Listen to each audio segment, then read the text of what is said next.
Hey everyone, welcome back to Taking Back Monday. I am so excited you decided to join us and say goodbye to the Sunday Scaries. And I am excited to introduce you to my friend Kolby Goodman. Welcome, Kolby. Thanks for having me again. I mean, we do have to shout out the elephant in the room. This is take two. We recorded this episode, like a couple of months ago, and I went to do the editing and I discovered that the file is corrupted. So, here we are again. I think the technology gods just wanted us to chat again, and I'm not going to resist the gods. That's for sure. Yeah, we're mere mortals. We don't fight what the gods want, right? So I guess the question on everyone's mind, Colby, since you've done this before, have you taken back Monday? Have you I done think I it? have. Yeah, on the good Mondays I have, and on the not so good Mondays, it's still okay.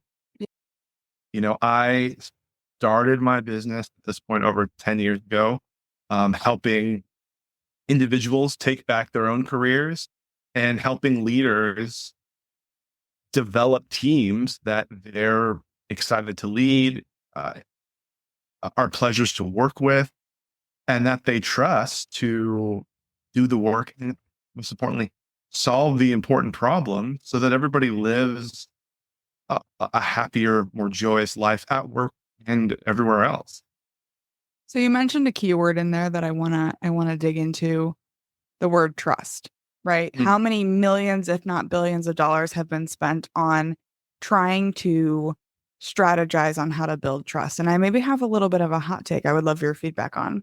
I actually don't think that trust is something you can build. I don't think it's a process that you can like gamify or systematize. In my view, trust is merely a byproduct of having really good communication with your team, holding everyone accountable, understanding how to motivate them and help them through perseverance and like set those intentions of why are we here? What are we doing? What is the reason that we want this outcome? So I don't believe you can build trust. I think trust is just an outcome.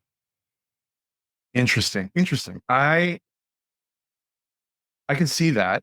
And I think with that, what I train my clients to do, both on the candidate side and on the leadership side, is what is your gut really saying to you? Yeah. Because I think when we get burned by people's situations is because we're trying to justify the action. Oh, I need to give them the benefit of the doubt. Oh, like they're just having a bad day. Like, oh, like all these things that we tell ourselves because we don't want to be mean, don't want to be rude. And it's a lot easier to live in a world where everybody's trustworthy and likable. Yeah. And I think we have to get burned by that probably one too many times that we'd like, but we have to get burned by it. And I think trusting your gut, and that's kind of what I really tell my leadership clients is like, what does your gut say after that conversation? Like, Right. no thinking about it. Let's just go with it. And then from there, we can talk about the logic and you know, and the tangibles and all that. But what is your gut saying? And some people need their gut tuned up a bit. Some people need to just drown out everything else and then just to their gut. But I think that is the part of it that can be built is that you gotta have self trust first before you can understand how to trust anybody else. I think that's a really important distinction. I started my career in a startup. So it was just me and a couple of other people. And then when I started working with larger clients, where I was coming in and I was consulting with their team, and these were these huge or huge like companies that I was working with.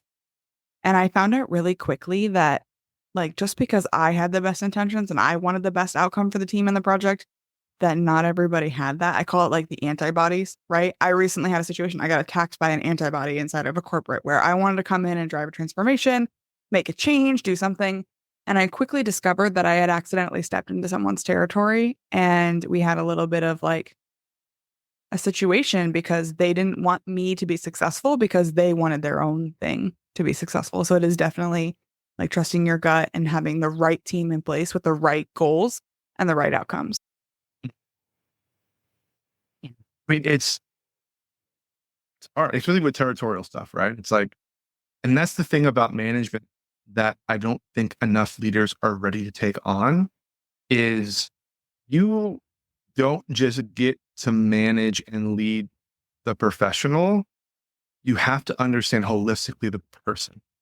Yep. And Absolutely. it's my joke that if all of our job titles were pinpoint accurate to what we did all day, we would all be professional email responders, and meeting attendees. Mhm. And when you're a manager, you are an amateur therapist. Right. And so it's your job to, I think, get curious with the people. And I think, yes, like expect good intentions, but understand true motivation and do that through getting curious and asking good questions. And Yeah. that takes a heck of a lot longer and more energy than dictation or delegation or punishment. But if you can invest that in the short term, your long term as a leader will be more fruitful, will be more enjoyable, will be honestly easier because at that point you're you're leading, but you're leading leaders how to lead themselves. And you may have to rewind the tape back 30 seconds to hear that again, because that was a lot of the same word really quick. But then also you are there to help people get out of their own way. And I Mhm. think that's what a lot of leadership is, just to get people to kind of wake up a little bit, take ownership, and get excited about the problems they want to solve and the people they want to solve them with. Yeah. I think I'm going to add another professional job title to professional email responder and professional meeting attendee. I think it's also like as a leader, I feel like I'm a professional contortionist. Like I feel Mm. like I have to change my leadership style depending on who I'm working with. So the one person that I'm coaching, I might say I can be very direct with them. We can have a direct face-to-face conversation, right? They need that direct information. I can have a frank conversation with them and they won't get upset or be offended. It's just business, right? Then I have another person who they're very empathetic and very good at what they do. But the way you approach motivating that person and communicating with that person and holding them accountable if necessary is entirely different. I have to be a different person depending on who I'm in the room with, and I have to do it well and authentically me. I mean, it's hard, right? Because yes, you have to wear these masks, right? Yes, masks is the right word. And it's part of a good leader's job to, I think, meet your team more than halfway, maybe 90% of the way to where they are, and help them understand the masks that they're wearing, and then make it so that you can bring space to make sure everybody meets you in the middle, Yeah. right? Because those masks, those personas, those avatars that you have to put on all the time at a moment's notice, maybe multiple times in the same meeting, Yeah. that's mentally and physically exhausting. And so it's no wonder that, leaders feel disconnected. They feel resentful. They feel like they're babysitting. And so, I think there needs to be more open discussion and to bring everybody to the table to say, okay, what's the best way to work with me? I was just trying to look up here and I'll send this over to you after this to put in the show notes, but I cannot recall it verbatim right now. But I listened to a podcast a few weeks ago with the woman who was the COO of Stripe, the payment company. Oh, cool. She has this thing called a work with me document. And I was like, oh, she said it and it was so obvious and it was so apparent and it's so good. You ever have that moment where Yeah. it's like, when you have like, oh, duh, like, why didn't I know it's When a it's really good so idea? obvious that Yeah, you can't imagine that you didn't think of it first, that's when you know exactly. it's good. That's when you know it's the right thing. Yes, yes. You took the words right out of my mouth. Yes, that's when you know it's good. And she's just like, this is how I work. This is how I like my emails to be written to me. This is all this. And it just brings awareness. And I Right. think and she said, like, even if people don't abide by this to the letter of the law, it's okay because they're trying their best to meet where I'm at. And I also require them to write their own document so I can meet them where they are. And I love that. That is so smart. it just it's a user manual for yourself and for Yeah. your team. Because I think those first, I think, 90 days is kind of this nice round number, but Yeah. we suss it out every time, right? We walk on eggshells. We don't want to screw up. We don't want to upset anybody, especially as a new employee, but definitely as the leader who brought that person in. Yeah. And so why not get all of that out in the open? Right. Like And short circuit it, shortcut. Let's skip to the last chapter here. Like like, that's so smart. we don't have time and we don't have the patience to guess and check how to work Yeah. with each other. Let's just be open and honest. And I think that can be a real key to avoiding a lot of headache and heartache when it comes to the strife that we tend to experience more than we'd like to admit at work. Yeah, and to that point though, that requires so much self-awareness in order to do that. Like I have a vivid memory of putting together a resume for a job in college, and I wrote things like what they wanted, which was detail oriented and yada yada. Yada. I am not a detail oriented person. I'm a big picture thinker. Like I am not the person who's going to come in and do a ton of process. I'm going to maybe design the process, but I'm not going to be one who can execute it very well. And the teams that I've worked best with just recognize that my like superpower is not to be in the weeds, it's to see the entire map, right?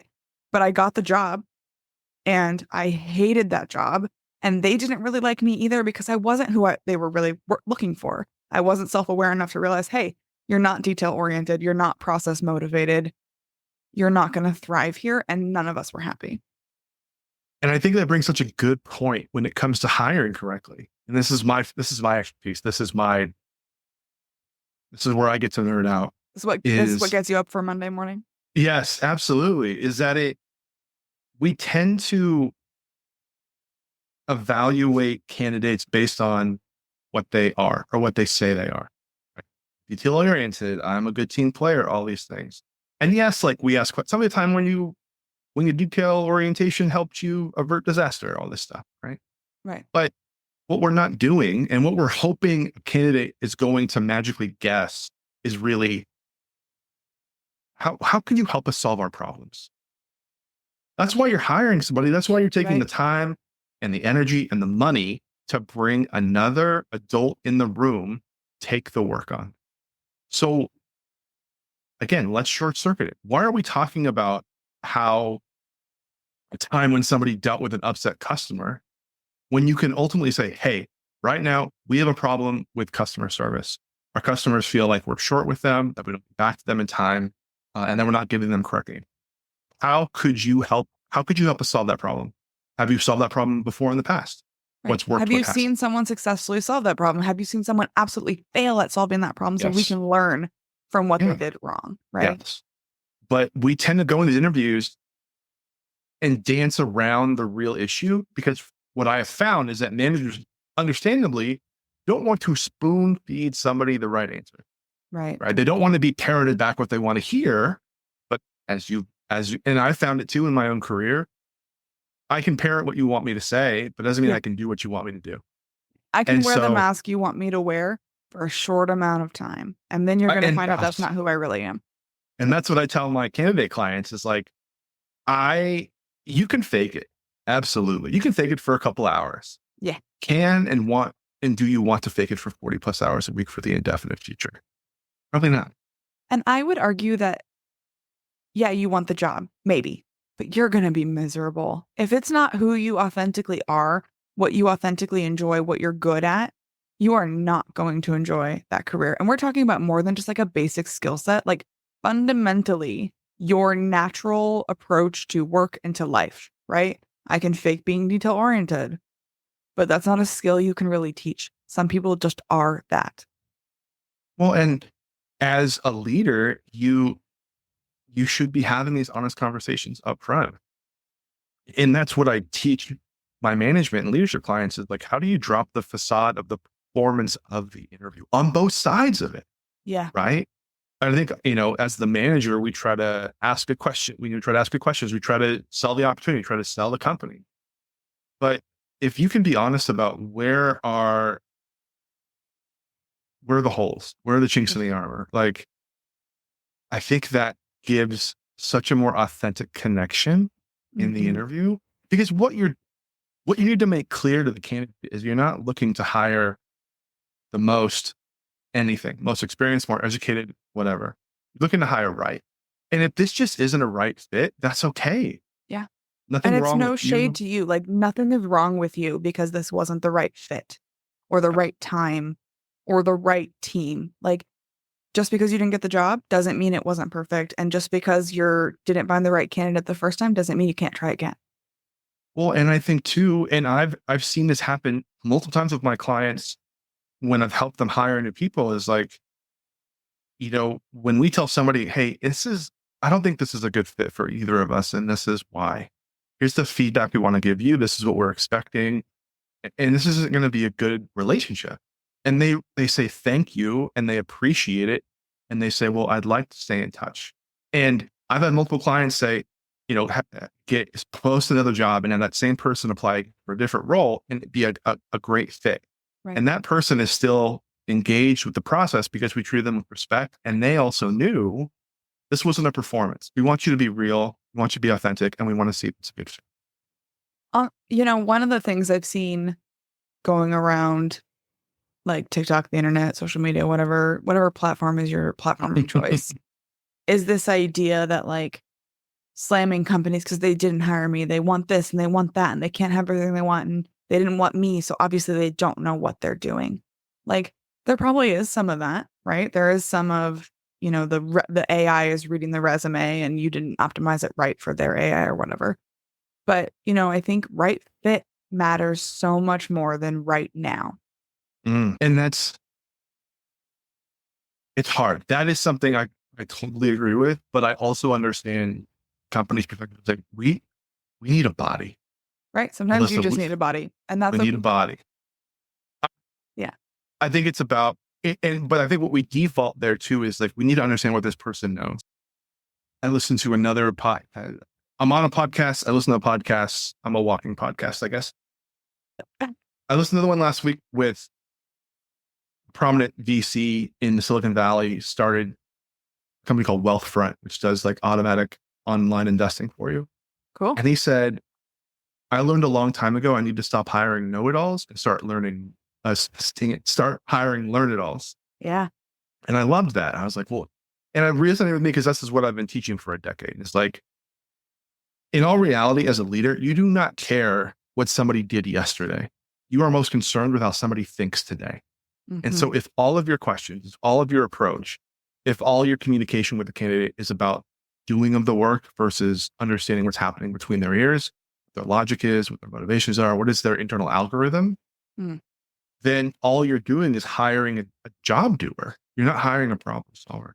And that job doer, that order taker, is going to be a liability because there's going to be a bottleneck there. They're going to need a lot of handholding, and they're going to become a plight on your Mondays, Tuesdays, Wednesdays, Thursdays, and honestly, maybe Saturday and Sunday. 24/7. Yeah. So let's flip that. Let's move away from hiring and move to team dynamics. Like if I'm a leader and, someone was hired, they're not right fit, or they were right fit, but not anymore. They're not the right fit anymore for where we've gone or where we've like where we're going. If I'm a leader, is it my responsibility to push them, grow them, get them to be the right fit? Or what do I do next? It's a really good question. I think you need to give them a chance, right? Because they cannot read your mind. That's not fair to assume that. And so as long as you are clearly communicating what you need them to do, but also, again, what are the new problems you want them to solve? Because I think, especially nowadays, where nobody's getting a gold watch after being at the same company for 30 years, there's no more pensions, we have to really be more purposeful with our careers.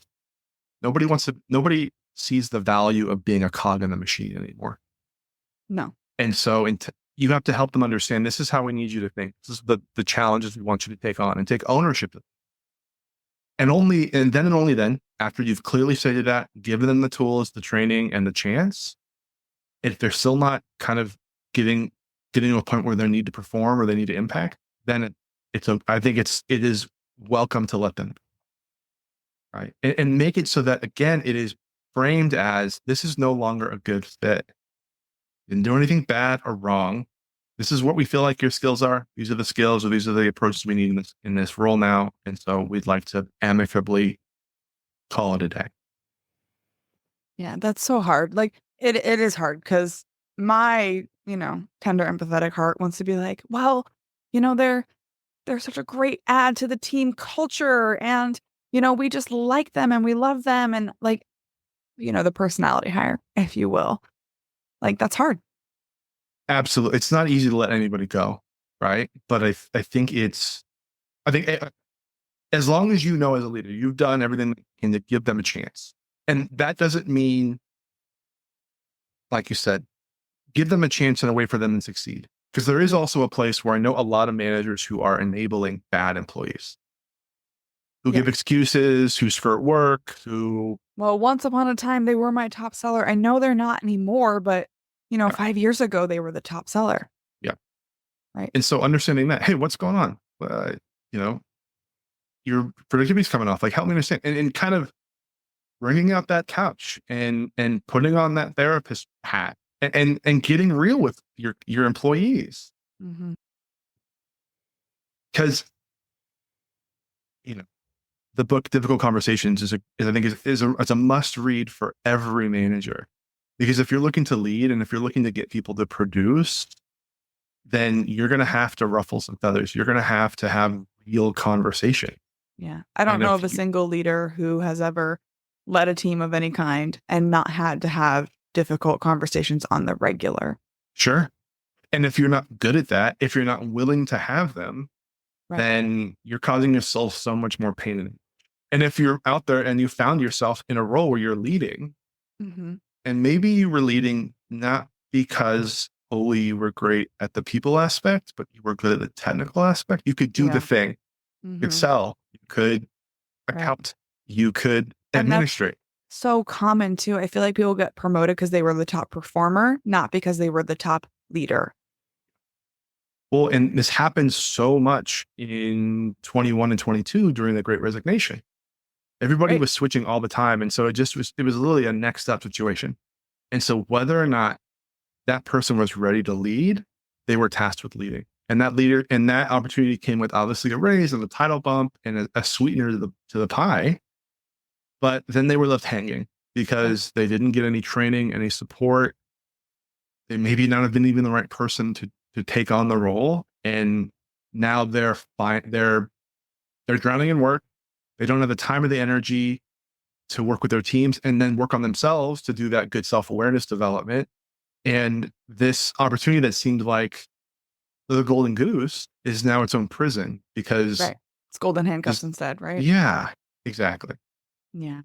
Well, I think we could probably talk all day, but I think technically we're running out of time. So hopefully the technology gods cooperate this time and our next conversation can be more social than having to get it recorded. But thank you so much for being on the show. I have two final questions for you. Yeah. Question number one, who is leading the charge on Taking Back Monday? Who else should we be talking to? So I have a good friend. His name is Alex Resnick. He owns a company in Miami, Florida called Evolve Leadership. And I love what he's doing because he is injecting authenticity and realness back into the workplace. He talks about upgrading communication. He talks about vulnerability. He talks about self awareness, really bringing the EQ back into the office. And I think he's somebody he posts regularly on social. You should follow him on TikTok and Instagram and LinkedIn. He's just a cool guy who knows what he's talking about and just has this warm energy about him. And I think if more leaders took his advice in stride and engaged with him, this would be a much better world. I love it. So, lastly, if everyone is loving this as much as I am, they want to connect with you, they want more of you, where can they find you online? Best way to find me is to hop over to LinkedIn, search Kolby Goodman, Kolby Goodman. Connect with me, say hi, let me know that you found me here. Would be happy to engage with you if you're having trouble finding a job or finding the right person for the job. I'm an expert on both sides of the interview table and would love to see how I can help. Awesome. Well, thank you so much. And we hope that you all take back Monday.